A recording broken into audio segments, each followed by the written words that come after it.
Welcome to 2026 graduation coverage, and we're on the campus of Brighton High School.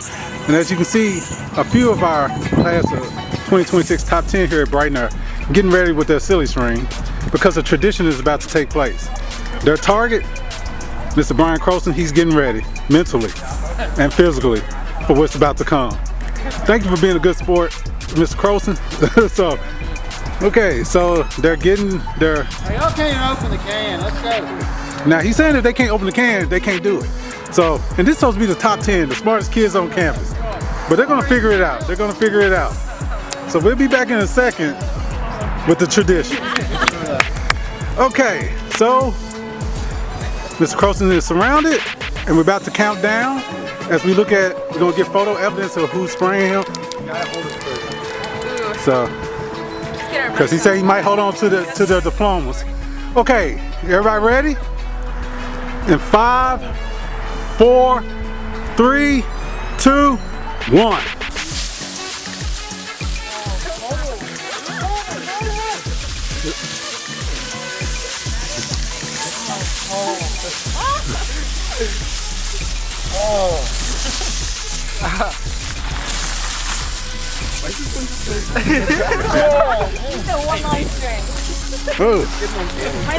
Wow. He's disappeared underneath all that silly string. How you feeling, sir? Feel good, Coach. A little chilly, but we're good. Okay. Somebody got it right here. It's time to salute the class of 2026. Wow. Wow. 2006. That was 20 years ago. And I've been doing these graduation tabs for about 20 years now. So May 28th, we got a new edition coming out for the class of 26.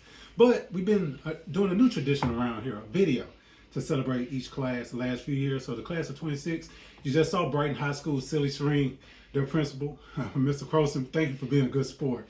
But now we're gonna get serious for a second. We finna head to the campus of Millington Central High School and meet 3 special young ladies who compose the top 3 for the class of 2026. Hi, it's Thomas Ellis Jr. here, and we're kicking off our coverage for the class of 2026 on the campus of Millington Central High School. These 3 young ladies in front of me are the top of the class of 26. They're about to introduce themselves by name and rank, starting with... I'm Morgan Burns, and I'm salutatorian. I'm Emily McKell, and I'm valedictorian. I'm Tamia Duckworth, and I'm historian. So congratulations, 3 student athletes sitting in front of us. So not only did they work hard in the classroom, they work hard on the field and represent their school. How does it feel to go through all of that and be sitting here at the top of your class? It feels really great. Like, I've accomplished a lot, and I've really put in the hard work, especially this past year. Okay. So what was your sport? I played golf. How many years? 5 years. Whoa, so you started as an 8th grader. So what would you say golf gave you as as part of your high school experience? It gave me something that really challenged myself, because in school I understood topics, but for golf it was something that you can never be perfect at, and you always had to keep improving yourself. Yes, anybody who's ever been on links understands that. They may have broken some golf clubs. Okay, our salutatorian. What was your sport? I played volleyball. How many years? 4. And what did it give you as an experience in your high school time? It definitely gave me time management skills, because I'd spend every day at practice and then have to come home and do homework and have everything done in time. Okay, so we swing over here to our historian.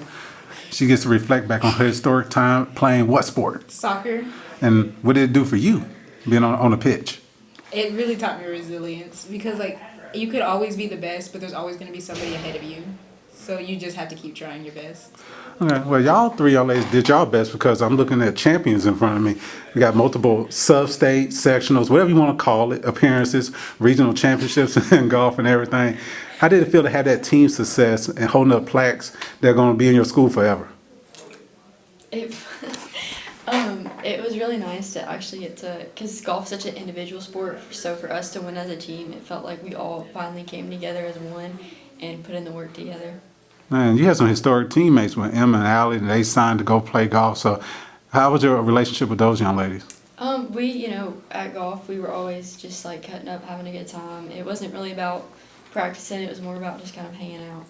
I think Coach Bruce knows that now. Okay, so we swing over to volleyball, no pun intended.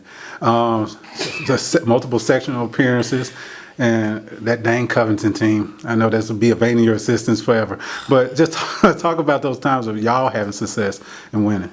It definitely taught us some teamwork skills because we got along fine in the locker room. We loved each other, but once we got on the court, we tended to not work as a team and we would get frustrated.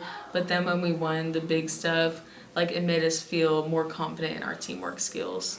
And yeah, you captain, you the middle of all of that. So as the setter, so yeah, everybody had to be nice to you, or they wasn't gonna get that ball. Okay. And speaking of another captain, the mouth of the field. I mean, Miss Duckworth. So you're a vocal leader, to say the least. But talk about your time being a captain and leading your team to success this past season. I mean, it was just a lot of fun. We beat one team that we've hated. How do you really feel? We beat them 3 times this year, and it was just like hanging out with all my juniors, because I love my juniors, like Layla, Alyssa, Haley, Amy. I love them all. Liyah, Kirsten. Like, I love my juniors. So hanging out with them for my last season, they really made the season like one of the best ones I've ever played as a soccer player. And those memories cannot be taken away from y'all, and y'all honors of being the top 3. So let's focus on the academics for a second. Number 2 in the class. How does it feel that your hard work paid off? What classes did you take, and what would you say was your key to success? I took a lot of college and AP classes. I jumped at the opportunity right when I could. And I tried not to take any basic classes so my GPA would be higher. And definitely, I'd say taking good notes would be my advice, because then you can look back right before test and cram. So. Okay. And that's a very sound advice. It's going to help you out in college as well. What about you, Umaruna? I took a lot of dual enrollment and AP, and then a couple CLEP, and then also SDC, and they were all just, I took them because I wanted to not only like better myself now, but go ahead and set up my future. When I got to college, I'd already have those credits done. And then my advice would be to not let school take over your life. Like, to have your own outside of life, and just leave school as much as you can at school. Gotcha. What would we take? I took a lot of the same classes as them because they were my friends, so I just wanted to be with them. And then I also took a lot of fine arts classes, like piano and theater and stuff like that. Sure. And then, like, my advice would be just to, like, go with your gut. Just do the best you can, because that's what I did. Or if your friends are going in the right direction, follow them. I just followed them. Okay. You know what? I got a confession behind the camera. I finished number 6 in my class because my friends kept doing smart things, and I just kept trying to hang out with them and keep up with them. So as we get ready to close out, nobody gets here on their own. Who are a few people you want to shout out and give a thank you to? Definitely my mom and dad, and then my grandma, and definitely all my teammates over the years. Like, specifically Haley and Dockery and Alexis Williams. They definitely took the cake for, like, best teammates of all time. Wow. And then all my coaches, too. So Coach West, Coach Everson, and Coach Kraft. Like, they definitely made me who I am today. And you are definitely going to be remembered up here at Millington with your charming personality. Okay, Miss Emily. I would say my mom, my dad, my brother, and all the teachers that have really just made an impact and have more so of a personal connection with, and yeah. Now, where did your brother finish in the top 10 as well, right? Yes, he did. He's finished 4th. And you're number 1. Yes. Okay, make sure he sees this and he knows that. Okay. And who would you like to thank? I would definitely say my dad, Emily McKell, and Miss Shipman, because all 3 of them pushed me to be my best. My dad, he'd be all over me about my grades the second I had a 0 in the grade book, and he would push me at volleyball, tell me when I did wrong. And Emily would always force me to do work in study hall instead of dilly-dally. And Miss Chipman, she just on my butt about everything. So. So and it's a long list and it's an endless list. You know, people who might have had just one moment in your life to people who were there consistently. But y'all 3 have validated not only what people invested in y'all, but your own hard work and dedication. I know there are great futures ahead for all of y'all. hey, there is hope for our future. The class of 26 is not the end of the world. There is some hope. So we want to congratulate y'all at the Millington Star. And hey, best of luck in y'all futures. Okay, so I hope y'all picked up this week's edition of the Millington Star. Munford graduation, their Brighton graduation. We've been heading to all the graduations. So my daughter, Liyah, got a chance to partake in the Munford graduation, the pageantry and everything, but we got 3 very important speeches from the historian, the salutatory and valedictory of the class of 26. Give them a listen. Munford. Tonight, we celebrate a class that will forever be remembered in the history of our school. A year of excellence, perseverance, leadership, and pride. This year, our students proved that success is not confined to one classroom, one field, or one stage. It was everywhere. Our athletic programs achieved incredible success across nearly every sport. Basketball continued its run after last year's region championship, winning district titles all 4 years and advancing to the boys' state tournament for the first time in school history. Football captured 3 region championships in 4 years and made state playoffs every single season. Baseball finished as state runner-up, while softball reached the state level and earned runner-up after moving to a larger classification.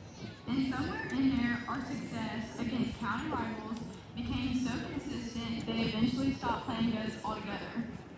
That is not just winning games, that is building a reputation. At the same time, wrestling, track and cross country, boys soccer, bowling, golf and tennis all completed and succeeded with athletes advancing through districts, regionals, and state competitions. But the story of this class extends far beyond athletics. Our CTE organizations reached new heights as well. DECA sent 17 students to international competitions with multiple top 20 finishes in the top 10 placement in school history. SCCLA students not only qualified for nationals, but also spent time serving others through food drives, teacher support initiatives, and outreach projects.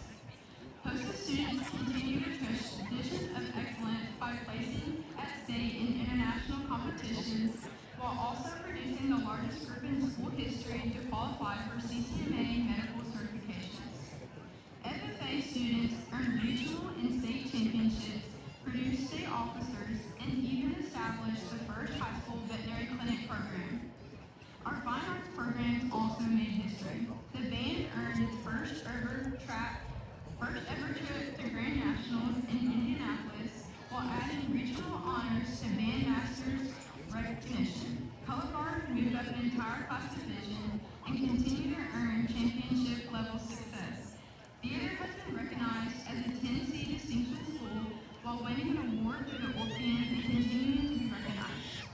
And through every accomplishment, our students never less sight of academics. This class produced the highest number of ACT scores above 30, proving that excellence in competition can exist along excellence in the classroom. What makes this class so remarkable is not just the awards, the banners, the medals, or the trophies. It is the culture that was created, a culture of students willing to work hard, dream big, and support one another in every area of school life.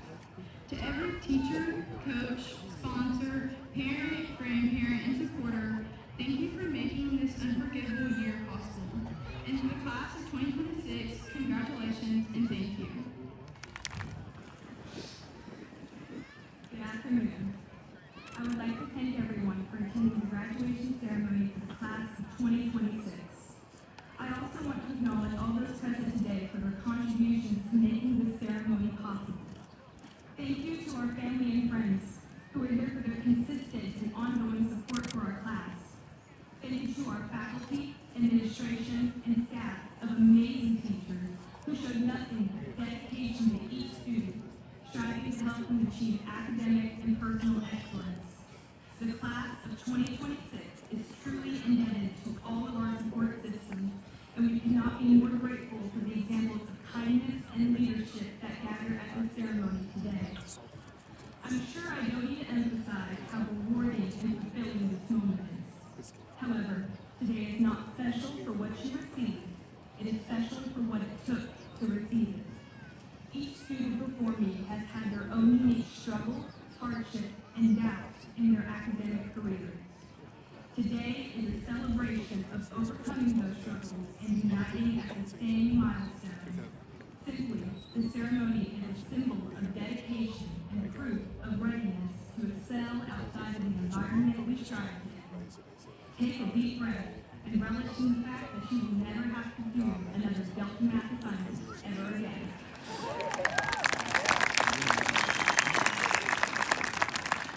Provide 1 wish for the class of 2026 as we prepare to embark on a world we mold. It would be to never, ever listen to the dream crushers telling you what you can and can't do. 1,000% of the time, they literally do not have any credentials to advise you on your own life. Do not be afraid of failure, but welcome it with open arms as moments of learning and growing. Finally, take comfort in the fact that whatever life throws at you, the last 4 years have proven with great assurance that you have what it takes to handle them. Thank you, and congratulations, class of 2026. Class of 2026, faculty at Munford High School, and especially to our family and friends that have anticipated this day as much as us graduates. I want to personally thank the amazing staff here at Munford High School that have become our mentors and have poured so much of themselves into us over these last 4 years. Additionally, I want to bring appreciation to those who have raised us and that have consoled and or celebrated our losses and or wins.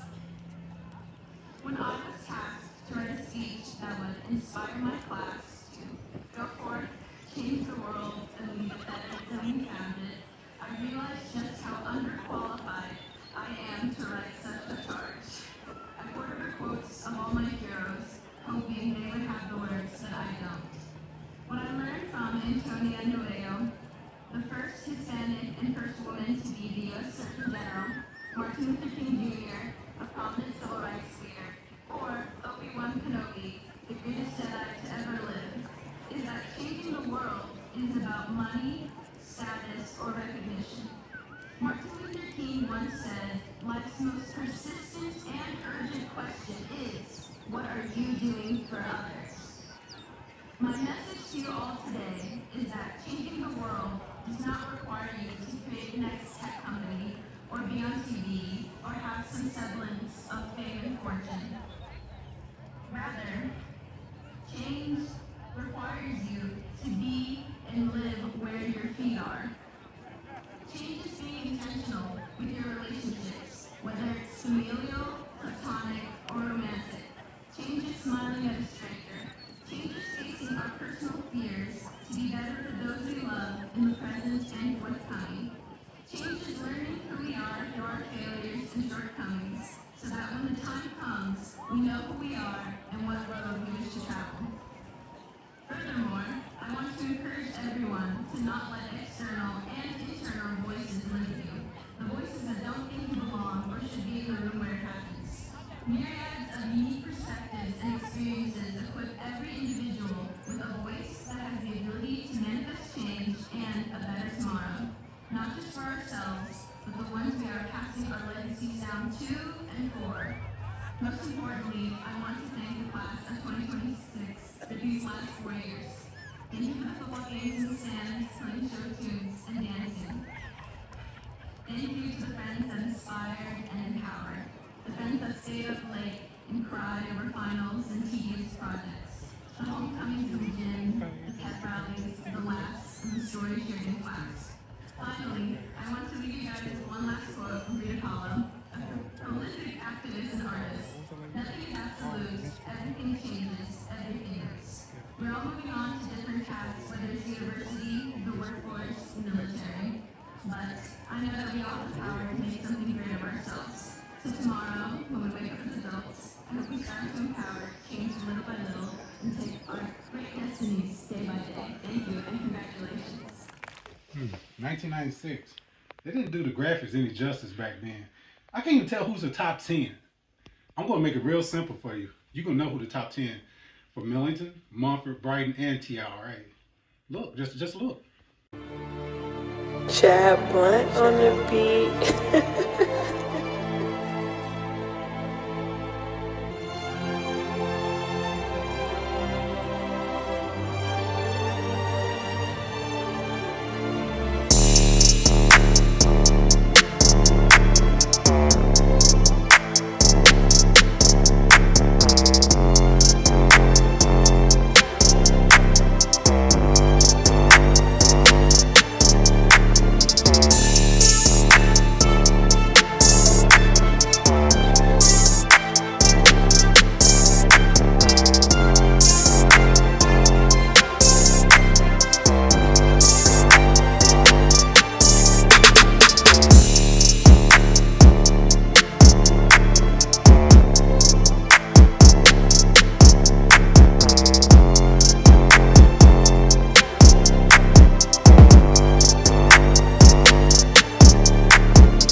As I wrap up things here, it's been fun. It's enjoyable every year getting the graduation section together and commemorating every year because every year is special. I don't have any, great words to say or closing speech like the principals and the head of schools do.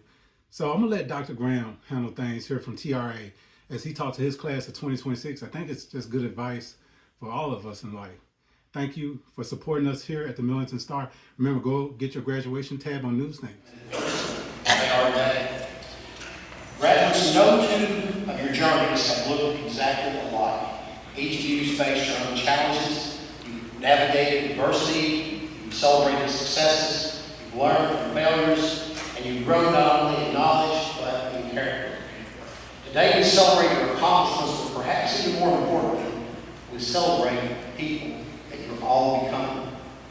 To the parents, grandparents, and families who supported these students every single step of the way, this day is yours as well.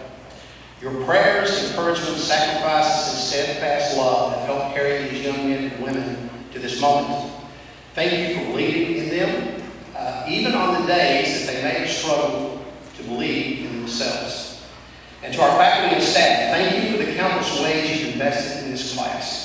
You've taught lessons far beyond textbooks. You've challenged, you've encouraged, you've corrected, you've inspired, and you've loved these students very, very well. The seeds you've planted will continue to bear fruit for years to come. As I reflected on what I wanted to share today, I kept coming back to an old story. A traveler once passed by a construction site, and he noticed three men doing the same exact work. They were laying bricks under the hot sun. He walked up to the first man and he asked, "What are you doing?" The man looked up and he said, "I'm laying bricks." He asked the second man the same question. The second man replied, "I'm building a wall." Then he approached the third man who paused, smiled, and said, "I'm building a great cathedral." You see, all three of these men were performing the exact same task. All three were working with the exact same materials, but only one saw a deeper purpose. Class of 2026, that perspective matters. There will be seasons in your life when the work before you seems ordinary. There will be days that feel routine, different, difficult, or even exhausting. You may find yourself wondering if what you're doing really matters, and it does. Because your life is not built only in the big moments, it's built in the small choices. The daily disciplines, the unseen sacrifices, the decision to keep things going when things get hard. The choice to do what's right when it would be easier not to. Those are the bricks. And over time, those bricks become something extraordinary. So as you step into this next chapter, I encourage you, don't just lay bricks. Build something meaningful. Build a life marked by faith. Build a reputation of integrity. Build relationships rooted in kindness. Build a future that reflects courage, humility, and purpose. Dream boldly, but work diligently. Be confident, but stay peaceful. Strive for excellence, but never lose compassion. And seek success, but pursue significance. And above all, keep God at the center of every single step you take. Tipton-Rosemark Academy is helping provide part of your foundation